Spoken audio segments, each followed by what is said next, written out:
Que a graça e a paz de Deus, nosso Pai e Mãe, e do nosso Senhor Jesus Cristo estejam com vocês. Amém.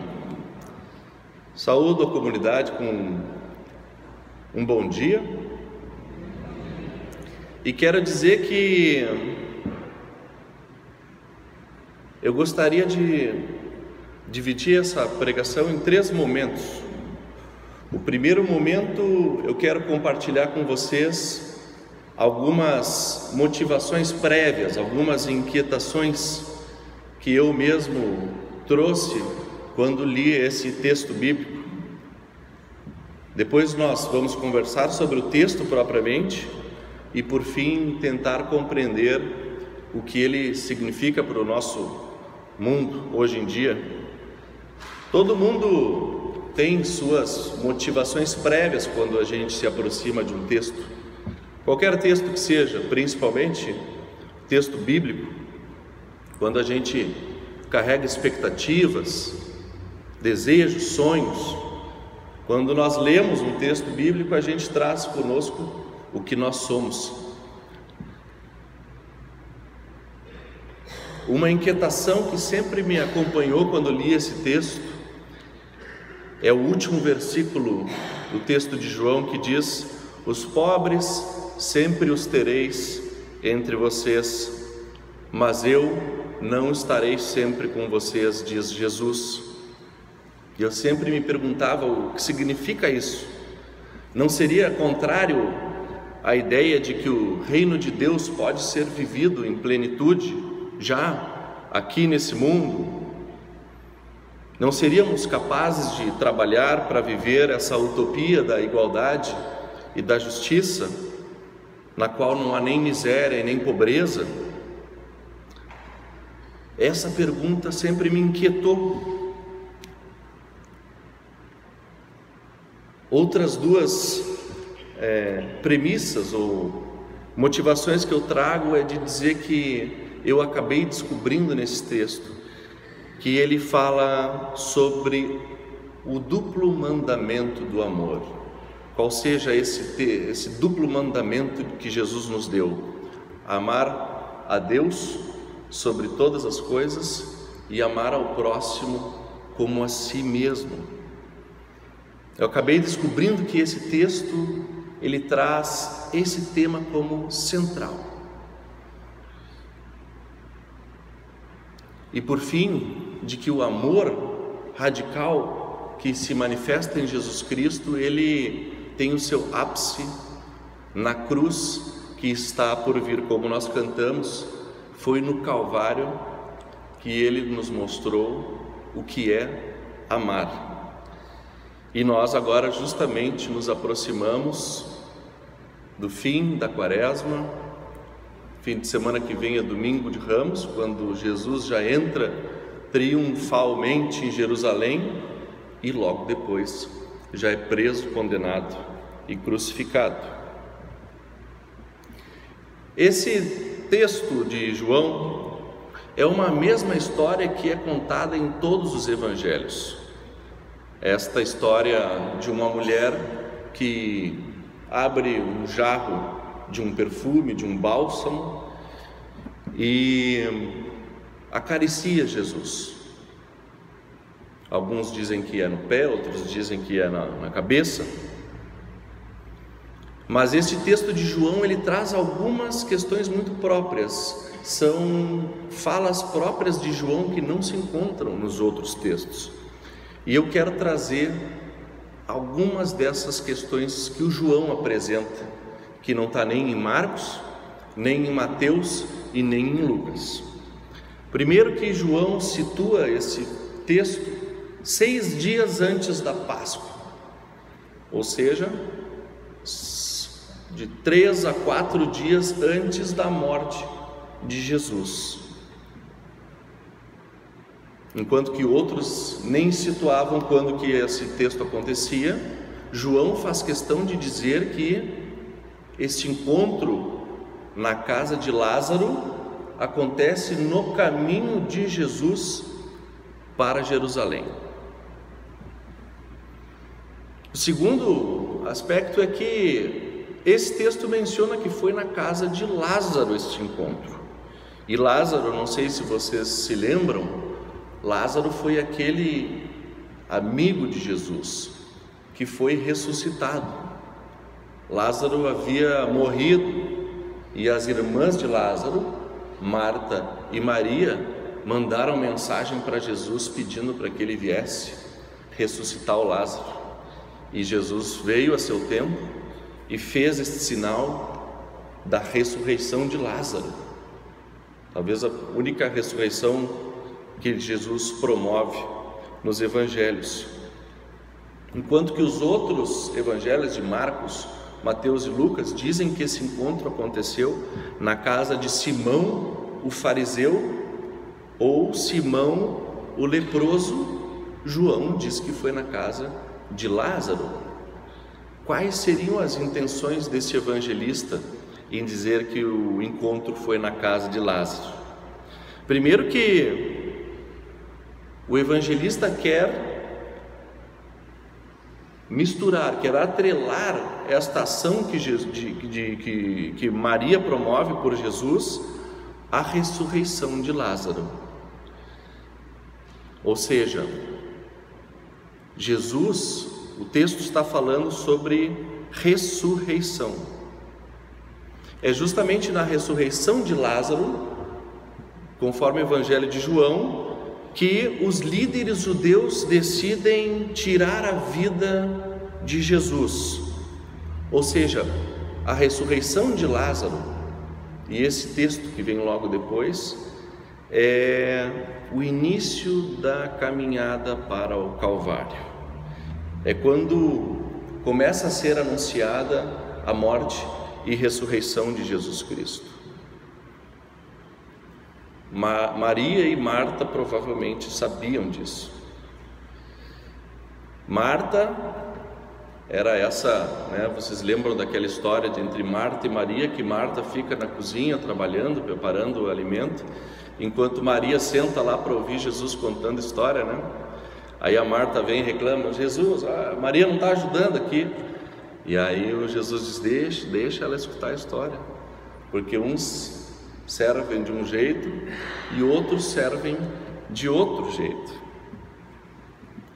Ou seja, Jesus valoriza a presença de mulheres em diversos espaços. É como se ele dissesse para nós hoje que o lugar da mulher não é só na cozinha. A mulher também pode estar ali acompanhando a interpretação da palavra, dialogando com Jesus. Mas Jesus valorizava as duas irmãs. E tanto era assim que Marta, aquela que estava na cozinha, tinha sido, conforme o Evangelho de João, a primeira a confessar Jesus como o Cristo. O Evangelho de João mostra que quando Marta encontra Jesus, que vem a caminho da família para ressuscitar o Lázaro, Marta diz: eu reconheço que tu és o Cristo, pela primeira vez. Maria, por outro lado, ela assume o papel que era realizado por homens: ungir. A unção era feita com reis, por exemplo, e era feita pelos sacerdotes do templo. Assim como os semitas daquela época tinham o hábito de ungir, de passar um óleo, Hoje em dia a gente falaria óleo de massagem, um carinho, uma benfeitoria a alguém. E essa unção era feita pelos hospedeiros, pelos anfitriões que recebiam uma visita e, como forma de agrado, ungiam, passavam óleo, bálsamo. Maria, portanto, é autêntica, cria um fato novo no encontro onde eles estão ceando, talvez conversando sobre o que Jesus tem experimentado, sobre a vida de Lázaro, conversando sobre futebol, sobre política, sobre economia. Ali estavam em torno da mesa, todos eles, e Maria surpreende surpreende a todos, surpreende aos discípulos que estavam ali observando e surpreende a Jesus ao pegar um jarro, uma vasilha de perfume e quebrá-la, né, para dispor a Jesus. Ela vence obstáculos culturais de que não era capaz de poder fazer isso. Ela quebra os protocolos do encontro. Passa o perfume nos pés de Jesus, e isso diferencia dos outros evangelhos que colocam que ela passava, ou uma outra mulher, nem se referiam como Maria, mas que passava na cabeça. E isso certamente faz menção ao lava-pés que Jesus vai fazer na quinta-feira, né? Na quinta-feira da paixão, antes da ceia final. Jesus, no Evangelho de João, exclusivamente, faz um lava-pés. E o lava-pés enfatiza que nós precisamos ser servidos por Deus para que possamos servir uns aos outros. Jesus dizia: se eu não lavar os vossos pés, vocês não terão parte comigo. Ninguém pode ser discípulo de Jesus se não for servido por Ele. E como diz o lema deste culto, Jesus Cristo diz: eu vim para servir e não para ser servido.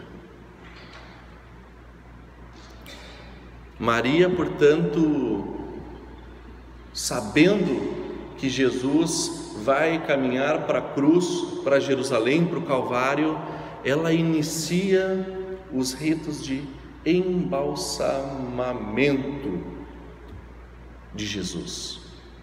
Vocês sabem que na época os corpos eram embalsamados com perfume para que pudessem ser sepultados, velados. Maria inicia o processo de embalsamar Jesus em vida, pois esse é um Deus vivo, é o Deus da ressurreição. Maria sabia profeticamente o que Jesus já vinha anunciando e que por vezes os discípulos não entendiam. Jesus dizia: o meu caminho é esse, é preciso que eu morra e ressuscite. E falava tantas vezes e os discípulos não entendiam. E Maria, irmã de Marta, irmã de Lázaro, com um gesto sem palavras, demonstra que conhecia o caminho de Jesus, sabia por onde Jesus iria andar. O texto fala que o perfume valia 300 moedas de prata, e para vocês terem uma ideia, uma moeda de prata era o pagamento para um dia de trabalho de um trabalhador.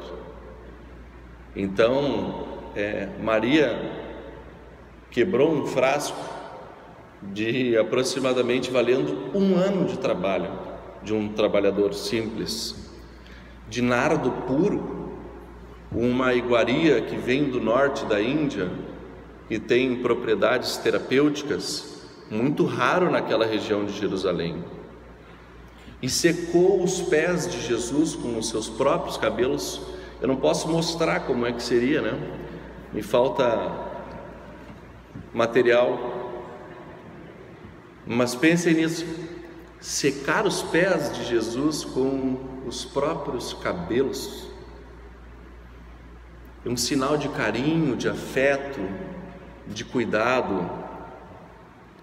Ontem no grupo de jovens, eu falei sobre esse texto e contei assim, como é bom ganhar uma massagem no pé, né? Se pegar um creminho e ganhar uma massagem no pé, a gente bota o pé para cima e diz: coisa boa, né? Ganhar uma massagem no pé. E aí os jovens já dizem assim: mas eu não gosto de tocar no pé de ninguém, não. Às vezes o serviço nos leva a isso, né? É um carinho, um afeto, uma dedicação específica nossa. E Maria fez isso com seus próprios cabelos. Maria amava Jesus. Jesus tinha ressuscitado o irmão Lázaro. Jesus em tantos momentos ensinou Maria. Ela sentava na frente dele, admirava o mestre, escutava seus ensinamentos. Maria expressa gratidão, amor que veio primeiro da parte de Jesus, que a serviu, que atendeu a sua família, que esteve presente, que deu a sua palavra, seu consolo, seu afeto. A diaconia destas duas irmãs, Marta e Maria, uma que serve ajudando a preparar a refeição e a outra que serve agradando o mestre, a diaconia delas é uma diaconia de resposta ao amor primeiro que vem da parte de Jesus. E Judas é exclusivamente apresentado no Evangelho de Lucas, ele não está em nenhum dos outros evangelhos nessa passagem. No Marcos, Mateus e Lucas, eles dizem que os discípulos questionam por que Jesus tinha permitido ela usar o perfume. E aqui João diz que foi Judas. E ainda descreve Judas como um ladrão que tem interesse em roubar o dinheiro que seria guardado com a venda do perfume. Aqui nós ficamos sabendo que Judas era o tesoureiro da equipe do Jesus ali, né?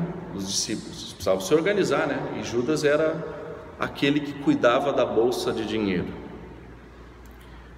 Mas João desqualifica aquele argumento do Judas, que diz: olha, nós poderíamos vender esse perfume e dar aos pobres.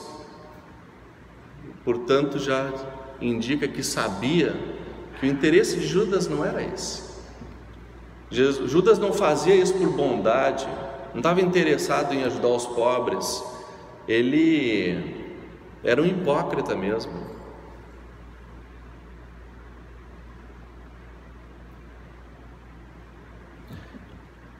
Como compreender esse texto para os nossos dias? Eu acredito que nós precisamos sempre nos perguntar como que nós vivemos e testemunhamos o nosso amor a Jesus Cristo. Como que nós estamos testemunhando o nosso amor a Deus? Nesse fim de Quaresma, no caminho para Jerusalém, a cruz que se coloca como expressão máxima do amor de Deus, Jesus começa a ser embalsamado vivo por Maria. Ele é o Deus da vida que irá ressuscitar, por isso que o seu embalsamento acontece também em vida. E eu lembro daquelas pessoas que dizem assim, que gostam de dar as flores em vida, ao invés de levar depois as flores para a sepultura, né? Acho que Maria estava fazendo algo semelhante, talvez cuidando do corpo de Jesus, aquele que vai morrer e ressuscitar em vida, dando as flores em vida e não após a morte. A crítica que Jesus coloca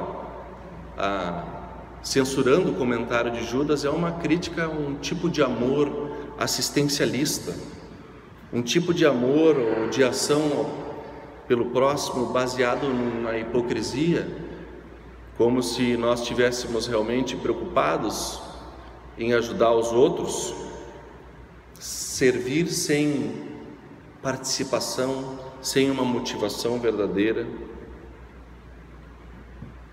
Se eu não te lavar os pés, diz Jesus, tu não tens parte comigo. O gesto de amor de Maria, ele se contrapõe à hipocrisia do Judas. É um amor de Maria, um amor que esbanja, um amor que não indaga pela utilidade do perfume. É espontâneo, um carinho, é uma contemplação. Enquanto que o amor de Judas é um amor moralista, apegado à cobiça, a ganância. Descreve o que Maria fez como um desperdício.